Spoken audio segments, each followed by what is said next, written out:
As of the recording of this video, we're just about to move into our second quarter of the year.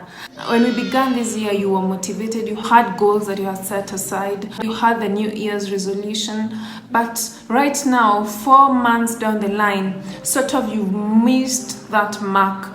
Laziness slowly kicks in and you lose that motivation that you had. This is another chance for you to kickstart your goal and stop procrastination. Just by making small changes in your habits and your daily routine, you can actually still attain that goal that you had set at the end of this year. Today we'll be exploring 7 tips that will help you stay motivated and continue on in that journey of achieving your goals.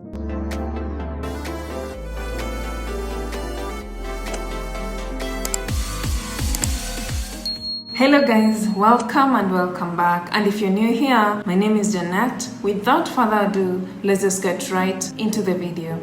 You need to have a mastermind group or an accountable partner. I cannot reiterate how important this is. When you have someone who is always there for you, who is looking after you on a weekly basis, on a monthly basis to achieve this goal that you've set, find a partner who is responsible enough, someone who can tell you openly the truth, someone who is looking out for the betterment of your life, right?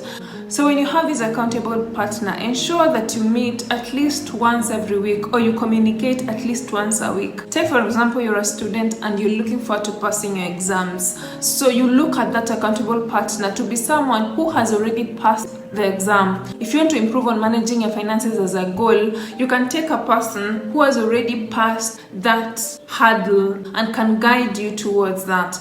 You need to create a vision board. Break down those bigger goals for the year into smaller goals that are manageable within the 4 months. So in this case, when you began the year, you had your vision board written down, I assume.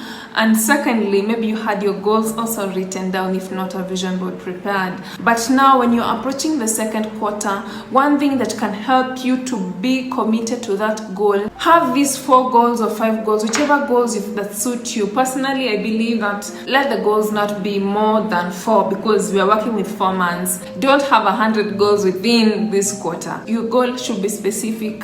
It should be measurable. On our time bound, you're talking about our goal within 4 months. That should be realistic. We are not working with 100 goals now. We are working with more of 4 goals or 5 goals or 3 goals, even if it's 1 goal, but it should be realistic to you, right? Have a sit down every end of the week or every end of the month just to analyze how far have you gone in terms of you attaining that goal that you had set. Trust you me, it will keep you committed, it will keep you focused towards that goal. On your second quarter, I presume that sort of you feel bored or maybe you're just feeling lazy. You don't have that energy that you had when you began the year.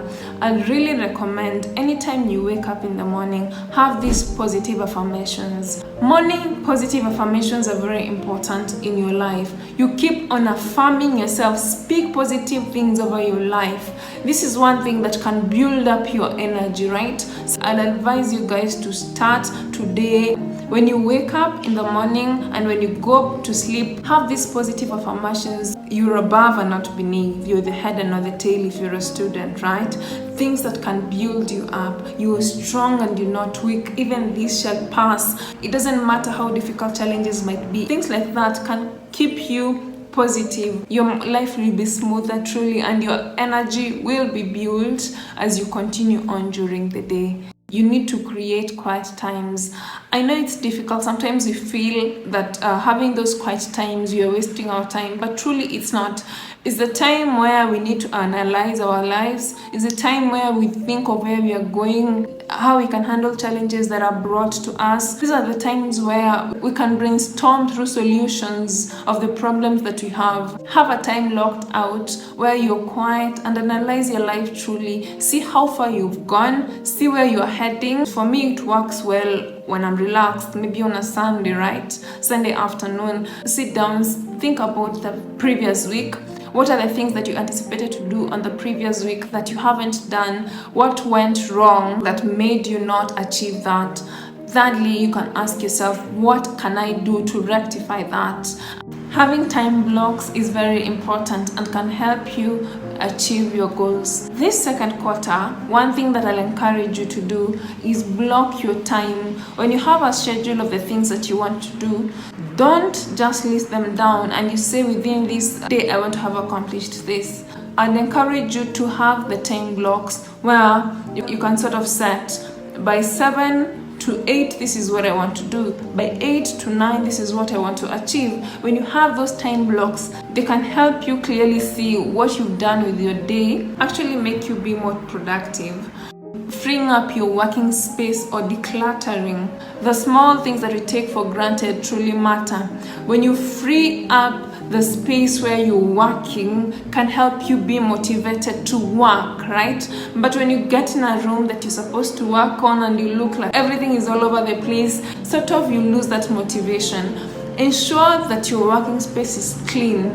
This way it can help you to build your motivation and sit down. Take for example, one of the goals this year is for you to play an instrument, right? So one thing that can help you attain that goal is every time when you enter a room, instead of seeing the remote to watch TV or to play that game, one thing that you can always put before you is that instrument, for example, the guitar. Ensure that it's always before you. So when it's before you, when it's easier for you to access, it's easier for you to work on that goal of now practicing, for you to achieve that goal of being able to play that guitar or any instrument that you prefer. Celebrating the small wins can be taken for granted, but truly they help you be motivated. This is one thing that you cannot neglect. Even when you've achieved small goals, it's important for you to celebrate those small wins. They'll keep you motivated, they'll keep you focused, they give that fire within you to continue on pressing on, even though things tend to be slightly difficult.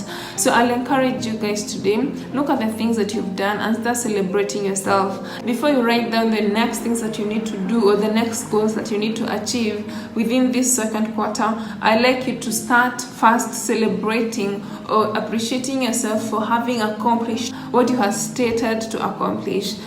Thank you so much guys for watching. Don't forget to like, share and subscribe.